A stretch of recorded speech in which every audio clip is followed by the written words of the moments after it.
Fala galera do canal LCS Hunter, sejam bem-vindos dessa vez por mais um review de mangá de One Piece 1033, gente. Esse mangá tá incrível, Zoro versus King. Eu acho que começa a batalha final entre esses monstros aí, literalmente, né? Vem comigo, vamos saber mais. Fica comigo até o final. E o mangá já traz pra gente logo de cara, né?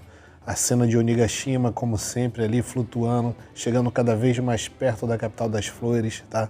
Zoro pedindo pra Ema parar de sugar seu poder, seu haki, ele tentando controlar ela e ele consegue controlar, né? O braço dele volta ao normal, ele consegue durante um tempo aí controlar esse poder, né? Mas King não dá brecha pra ele, King não dá moleza, ele parte pra cima do Zoro. O Zoro já está lá esperando ele de prontidão, né? Então a gente pode ver que o King para na frente do Zoro, você pode ver o quão grande é King, né? Aliás, todos os comandantes das feras aí do Kaido são enormes, todos praticamente do tamanho dele, né? Queen é assim, o Jack também e o King, nossa. E o Zoro dá uma estocada, né, com a espada no King. O King fala, ó, você me acertou, mas tipo assim, porra, mesmo que nada, cara, a roupa do King é preta, então não dá pra ver, não dá pra gente ter certeza se ele tá usando o haki ou não, né, nesses momentos aí em que o Zoro corta ele, ou se é simplesmente a pele dele, o corpo dele que é tão duro, tão resistente assim. Cara, e uma coisa surpreendente nessa cena logo após que o Zoro corta o King, né, é que ele se explode. Cara, uma coisa maluca, doideira, né? A gente pode lembrar, assim, do Sanji quando ele fica muito emocionado, né? A gente lembra lá de Thriller Bark, quando a Nami foi sequestrada, que ele tinha aquelas explosões de fogo, só que o King faz, cara, é uma explosão mesmo que sai destruindo várias rochas ali, no local que o King estava com o Zoro, né? Aí a cena muda, vai lá pro Sanji e Queen. A gente vê que Queen já está se levantando, ele atravessou algumas paredes ali no bordel, né? E, cara, outro bicho resistente, velho. Eu achei que dessa vez ele ia tomar um dano, filho da mãe, ia levantar com a cara meio de arfando, mas, porra, já levantou zoando, já levantou falando pro Sanji que o Zoro não tem condições de ganhar do King, né? Porque o King é de uma raça dos lunários, uma raça que foi quase extinta, né? Eles sobreviviam a quase tudo, resistiam a várias intempéries aí da natureza, resistiam a várias coisas, problemas físicos, ou seja, eles são totalmente evoluídos, né? E eram conhecidos como os deuses, né? Alguns chamavam eles de deuses. E como eu falei ontem no spoiler que saiu, né? Cara, quão formidável foi os seres que destruíam uma raça como essa. Pô, se eles eram assim, considerados deuses, e chegaram à beira da extinção, ou seja, realmente extintos, quase, praticamente, cara, quem que fez isso? Será que foram as armas ancestrais? Será que alguém usou as armas ancestrais para fazer isso? Ou será que foi apenas uma raça, como eu falei, será que foi os D que fizeram isso? Né? Os demônios? A gente não sabe, tem muita história de One Piece ainda que a gente precisa descobrir, né? O Queen, logo após dar essa explicação toda para o Sanji, já começa a preparar um raio laser saindo da sua boca para disparar no Sanji, né? Mas a cena é cortada mais uma vez, a gente volta a ver o Zoro enfrentando lá o King, a gente consegue ver que o Zoro está caído, encostado numa pedra, enquanto o King está saindo lá no meio da fumaça, né? E, cara, incrível, incrível como não aconteceu nada, mas é bom a gente ver a seriedade assim do Zoro quando ele prepara o estilo dele de uma espada, né? E ele usa o Shishin Son. Um dos meus golpes favoritos do Zoro é esse. Aí eu falei, pô, agora ferrou, agora ele foi cortado, né? A gente consegue ver aquele crash grandão assim do corte, né? Em cima do King. Aí a gente fala, pô, agora foi cortado, mas irmão, ele meio que dá aquele olhar de, pô, tô apagando, né? Só que não. Começa a puxar a boca dele de novo, cara, e manda ali aquele golpe no Zoro que atravessa tudo, destrói uma parte enorme ali da ilha de Onigashima. O quanto ele destrói, dá pra ver que esse golpe é tão poderoso que é como se fosse o Zoro usando a Ema e cortando uma parte da ilha, como o Zoro fez assim que usou a Ema pela primeira vez, né? E falar em Ema, ela não perde tempo, começa a sair do controle do Zoro mais uma vez, começa a sugar o haki dele mais uma vez, né? Apesar do Zoro ter conseguido se esquivar do golpe do King nesse momento, ele ainda toma um dano, ele toma de raspão, né? E a gente vê, como eu falei, toda aquela destruição da ilha. O Zoro, nesse momento, por tentar se esquivar, ele deixa cair suas 3 espadas, mas ele pega primeiro a Sandai Kitetsu enquanto ele estava caindo, né? E o King fica olhando para ele naquela situação tipo, porra, esse maluco aí escapou de novo, né?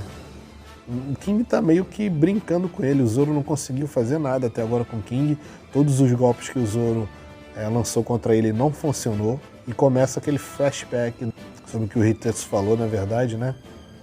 Daquele carinha lá de Longtal que entregou aquela espada amaldiçoada pro Zoro, e é feita toda aquela explicação, né? Vai começando toda aquela explicação da qual a gente estava falando ontem, só que o King não perde tempo, ele vai para cima do Zoro, deixa as pernas dele como se fosse o Diablo Jump aí do Sanji, dá-lhe uma bicudona no Zoro, o Zoro sai quicando, atravessando pedra mais uma vez, né? E o King não perde tempo, cara, o King já vai para cima dele voando, mais uma vez o Zoro tenta pegar a Odo Shimonji também, né? Ou seja, ele vai ali, começa a se concentrar, o Zoro nesse momento ele começa a entrar naquele modo que ele entrou naquela vez que enfrentou o Mr. One, né? De escutar todas as coisas, de cortar o que quer cortar e cortar o que não quer cortar, a respiração de todas as coisas. Ele começa a entrar naquele modo, né? Ele começa a sentir a espada dele onde é que tá, a Oshimonji ele estava assim chegando, e ele começa nesse mesmo momento, nesses conflitos, a lembrar do seu mestre. E quando ele pediu a espada, a Oshimonji, para o mestre dele, ele prometeu para Kuina que seria o melhor espadachim do mundo, né? Por ele e por ela. Porque os dois eram rivais e um queria superar o outro o tempo inteiro. Na verdade, o Zoro querendo superar a Kuina e a Kuina treinando cada vez mais para não ser superada pelo Zoro, né? Aquela história linda que a gente já conhece. E o Zoro também volta a lembrar da conversa que teve com o Hitetsu e ele falando sobre o lance das espadas amaldiçoadas, que na verdade a espada está escolhendo também o seu espadachim, a espada tem uma alma própria, a espada fica observando aqueles que aportam, os humanos que estão em volta dele, porque os samurais acreditam muito nisso, que a espada tem uma alma.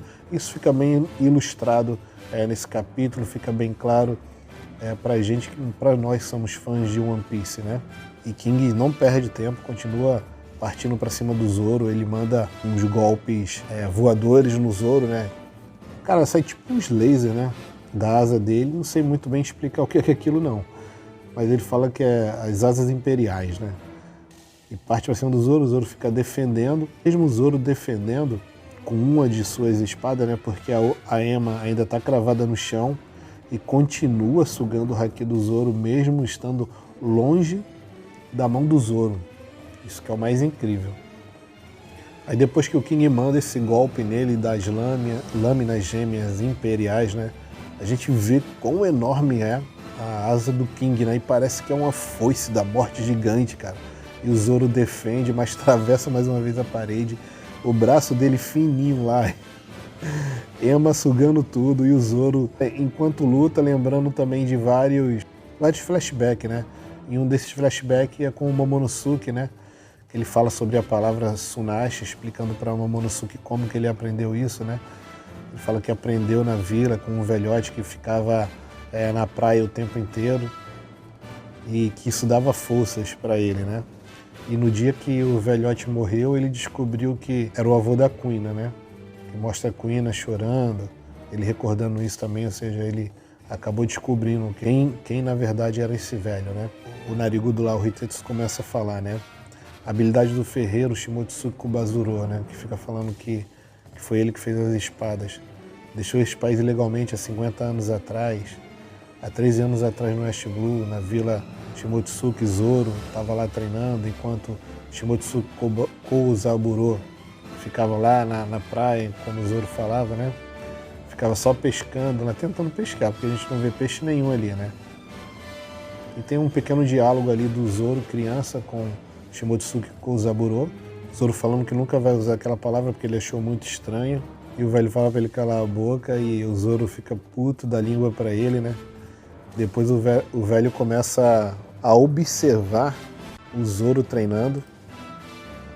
Aí nesse momento ele toma uma decisão, né? Ele pega as espadas que ele fez ali no final da vida dele, ou seja, não tinha mais aquele empenho que ele tinha, não tinha mais aquele vigor que ele tinha. E ele fala aqui, ó, toma isso aí para você. E o Zoro fala, não tenho dinheiro para pagar isso. E ele explica que essa espada é tudo que ele consegue fazer no momento, né? Conforme o ferreiro também vai ficando velho, parece que ele vai enfraquecendo também, assim como os usuários normais de um haki, né? E ele começa a explicar para Zoro que quando ele era jovem, ele fez espadas incríveis, né? E toda espada tem suas únicas personalidades, ele explica. Os espadachins são aqueles que domam a natureza selvagem da espada e subjugam sua vontade. A espada perigosa são amaldiçoadas, e fala que papo furado, elas são meitô. Se um fraco vier a temer uma lâmina amaldiçoada e lhe der esse nome, isso seria uma grande honra. Espadas são perigosas, significa que elas estão servindo fielmente ao seu propósito de arma letal, ou seja, feita para matar mesmo. Uma vez fugiu uma lâmina assim, na minha juventude. Ela foi minha maior conquista em minha vida. Ela tinha um término muito sério, tanto que dava calafrio só de segurá-la. Então eu dei ela esse nome, o nome de Grande Rei do Inferno. Então o Zoro nesse momento liga a informação, né, a outra Grande Rei do Inferno, Iemo também, né? Iemo também é outro nome, lá no Japão conhecido para o Rei do Inferno, né? Iemu ou Iemo. Ema é a primeira vez que eu tinha escutado falar, mas eu pesquisei e vi que de fato tem a ver com o Rei Demônio, né? E não deixa de ser uma maldição. Então o Zoro começa a ligar os pontos, né? Falar, a vila se chamava Shimotsuki. E ele lembra das crianças falando que foram piratas que fundaram a vila, né? E lembra mais uma vez do Hitetsu falando que um habilidoso ferreiro, Kouzaburo, deixou esse país ilegalmente 50 anos atrás. Aquele velhote era o samurai de Wano. Ele lembra mais uma vez daquele vendedor lá de Logital, falando sobre a espada amaldiçoada, né? Que é a espada que escolhe o seu dono. E Zoro então toma uma decisão, né? E ele fala, olhando para Ema, né? Então você está aqui para me escolher, está me colocando à prova. Ou seja, Zoro entende que a Ema está ali para escolhê-lo e está colocando ele à prova. Então ele fala, ó, já que é assim, eu aceito o desafio. Então Zoro segura a Ema mais uma vez, o braço dele volta ao normal. E Zoro fala, as espadas não têm intenção maligna, de fato, elas são apenas espadas honestas, né? Então, tudo que me falta é força. O Zoro está se considerando fraco para usar a Ema nesse momento. Como o Oden lutava? Ele pergunta, né? Como é que o Oden conseguia lutar manejando tão facilmente essa espada? Com você roubando tanto o haki dele? Me diga, Ema. E isso a Ema já está toda enegrecida lá. E o braço do Zoro já voltou ao normal. Vejam, é o caçador de pirata. Começa a chegar aí os lacaios do Kaido, né? Vamos tomar a cabeça dele. Tenho certeza que seremos considerados fortes e seremos promovidos. E Zoro está se questionando, o que devo fazer? Preciso manter meu haki sob controle? Se meu haki continuar sendo liberado neste ritmo, posso morrer. Mas o Zoro não se importa, começa a liberar o haki dele e a gente vê os lacaios do Kaido todos espumando pela boca, desmaiando.